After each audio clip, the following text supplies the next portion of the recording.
Հարգելի գործընկերներ, քաղաքացիական պայմանագիր կուսակցությունը 2021 թվականի արտահերթ խորհրդարանական ընտրություններում ստացել է Հայաստանի եւ Արցախի համար խաղաղ զարգացման դարաշրջան բացելու մանդատ։ Մանդատը ստացել է Հայաստանի Հանրապետության քաղաքացիներից։ Այդ մանդատը ենթադրում է մեր երկրի շուրջ բարենպաստ միջավայրի ձևավորում, տարածաշրջանային կոմունիկացիաների բացում,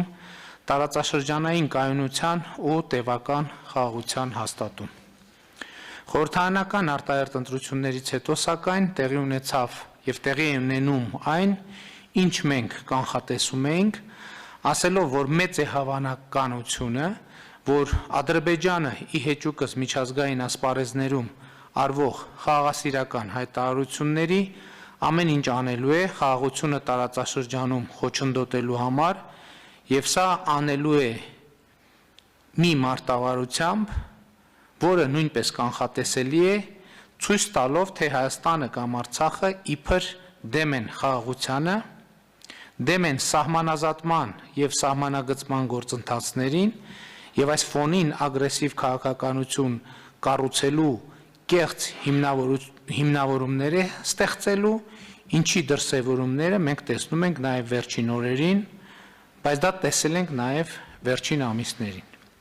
Մասնավորապես Ռուսաստանի, Հայաստանի,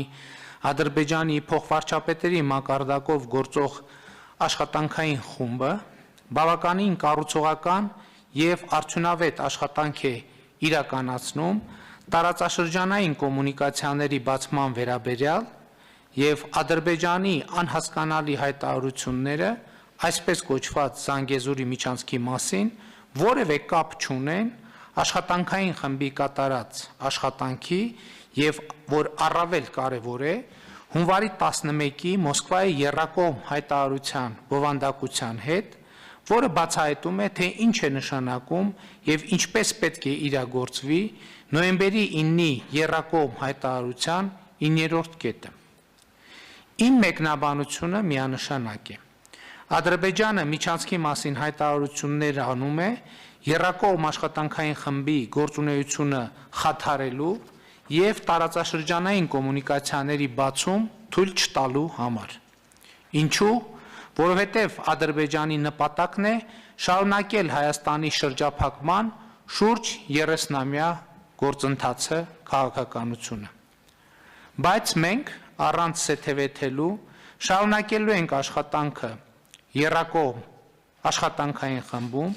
Հայաստանի շրջափակումը ճեղքելու ուղղությամբ եւ ռուսաստանցի մեր գործընկերների, միջազգային մեր գործընկերների աջակցությամբ հասնելու ենք տարածաշրջանային կոմունիկացիաների բացմանը, այսինքն Հայաստանի Հանրապետության ապաշրջափակմանը։ Հաջորդը Ադրբեջանը փորձում է ներկայացնել, թե Հայաստանը դեմ է եւ խոչընդոտում է սահմանազատման եւ սահմանագծման աշխատանքներին։ Իրականությունը ուղիղ հակառակն է, այդ Ադրբեջանն է դեմ սահմանազատման եւ սահմանագծման աշխատանքներին, որովհետև ասպարեզ է բերել ակնհայտորեն կեղծված քարտեզներ, փորձելով հիմնավորել իր զինված ուժերի ներկայությունը Հայաստանի ինքնիշխան տարածքի մի շարք հատվածներում, մասնավորապես հայ-ադրբեջանական սահմանի սոտք խոզնավար հատվածի մի շարք տեղանքներում։ Ինչպես միջազգային հանրությունը, այնպես էլ Հայաստանը հստակ արտահայտել են իրենց դիրքորոշումը այս հարցի վերաբերյալ նույնպես։ Տվյալ տարածքներից Ադրբեջանի զինված ուժերի դուրսբերում, սահմանագծից եւ Հայաստանի եւ Ադրբեջանի զինված ուժերի հայելային ետքաշում մշտական տեղակայման վայրեր, սահմանագծի վրա ռուս սահմանապահների եւ կամ միջազգային դիտորդների տեղակայում եւ միջազգային հովանու ներքո սահմանագծման եւ սահմանազատման աշխատանքների նախապատրաստություն եւ մեկնարկ։ Մեր այս առաջարկը շարունակում է մնալ ուժի մեջ եւ մենք մեր գործընկերների, մասնավորապես ռուսաստանցի գործընկերների հետ աշխատում ենք այս ուղղությամբ, իսկ Ադրբեջանը որևէ կերպ չի արձագանքել այս հայտարարությանը եւ առաջարկին։ Ադրբեջանը փորձ է անում տպավորություն ստեղծել, թե Հայաստանը դեմ է խաղաղությանը եւ խաղաղության պայմանագրին։ Մինչդեռ Հայաստանը արդեն մի քանի անգամ հրապարակային ողջունել է ԵԱՀԿ Մինսկի խմբի համանախագահների ապրիլի 13-ի հայտարարությունը, որում մասնավորապես ասվում է. Մեջբերում եմ. Հաշվի առնելով ԵԱՀԿ մանդատի ժամկետները եւ տարածաշրջանի բոլոր բնակիչների ձգտումները դեպի կայուն, խաղաղ եւ բարեկեցիկ ապագա, համանախագահները շեշտում են, որ հատուկ ուշադրություն պետք է դարձնել վերջնական, համապարփակ եւ կայուն կարգավորման ձեռքբերմանը կողմերին լավ հայտնի սկզբունքների հիման վրա։ Այս առումով նրանք կոչ են անում կողմերին առաջին իսկ հնարավորության դեպքում վերսկսել բարձր մակարդակի քաղաքական երկխոսությունը համանախագահների հովանու ներքո։ Համանախագահները կրկնում են ուղղակի երկկողմ խորհրդատվություններ կազմակերպելու իրենց առաջարկը, որպեսզի կողմերը համատեղ վերանայեն եւ համաձայնեցնեն իրենց առաջնահերթությունները ներկայացնող կառուցվածքային օրակարգը առանց նախապայմանների։ Մեջբերման ավարտ։ Ուզում եմ հիշեցնել, որ կողմերին լավ հայտնի սկզբունքները, որոնց մասին խոսվում է այս հայտարարության մեջ եւ որոնք դրված են Ղարաբաղյան հակամարտության կարգավորման հիմքում, երեքն են. ժողովուրդների ինքնորոշում, ուժի կամ ուժի սպառնալիքի կիրառման բացառում եւ տարածքային ամբողջականություն։ Համանախագահների այս հայտարարությունը այսպիսով ոչ այլ ինչ է, քան տարածաշրջանում խաղաղության հաստատման ճանապարհային քարտեզի առաջարկ եւ Հայաստանը, կրկնում եմ, ողջունել է այս հայտարարությունը եւ դրական է արձագանքել դրանում նշված դրույթներին եւ ուզում եմ եւս մեկ անգամ պաշտոնապես հայտարարել, որ Հայաստանը պատրաստ է Ղարաբաղյան խաղաղ կարգավորման գործընթացի վերսկսմանը համանախագահների հայտարարության մեջ նշված ֆորմատով եւ բովանդակությամբ։ Եվ կարծում եմ, որ Ադրբեջանի ղեկավարությունը լավ կանի ապակառուցողական գործողությունների եւ հայտարարությունների փոխարեն անսա միջնորդների հորդորներին եւ նույնպես հստակ դիրքորոշում հայտնի համանախագահների հայտարարության վերաբերյալ։ Հստակ է, որ մենք